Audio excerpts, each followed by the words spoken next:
नंदुरबार येथे प्राणघातक हल्ल्यात गंभीर जखमी झालेल्या युवकाचा उपचारादरम्यान सुरत येथील रुग्णालयात मृत्यू झाला आहे.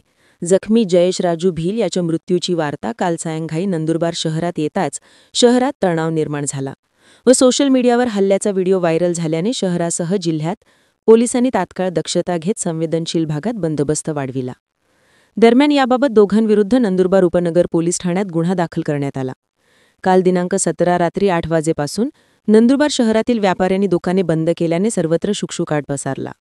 दरम्यान संतप्त गटाने संशयिताच्या घराची नासधूस केली. याबाबत 9 ते 10 जणांविरुद्ध नंदुरबार शहर पोलीस ठाण्यात गुन्हा दाखल करण्यात आला आहे. दरम्यान प्राणघातक हल्ल्याप्रकरणी एका संशयिताला पोलिसांनी अटक केली आहे.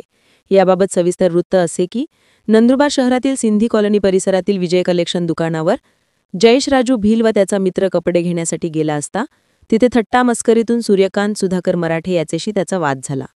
त्यावर सूर्यकांत मराठे व पोलीस कर्मचारी चेतन चौधरी यांनी दमदाटी केली. वादावादीचे पर्यावसन मारहाणीत झाले. जयेश भीलच्या कमरेवर व काखेत चाकूने वार केल्यामुळे गंभीर दुखापत झाली. या घटनेमुळे सिंधी कॉलनी परिसरात पळापळ झाली. दोघे आरोपी तिथून पसार झाले. या प्रकरणी अजय दारासिंग पावरा याच्या फिर्यादीनुसार सूर्यकांत सुधाकर मराठे व पोलीस चेतन चौधरी यांच्याविरुद्ध उपनगर पोलिसात गुन्हा दाखल करण्यात आला आहे. दरम्यान प्राणघातक हल्ल्याप्रकरणी एका संशयिताला पोलिसांनी अटक केली आहे. हल्ल्यात जखमी झालेल्या जयेश भील याचे उपचारादरम्यान कालवळ सुरत येथील रुग्णालयात निधन झाले.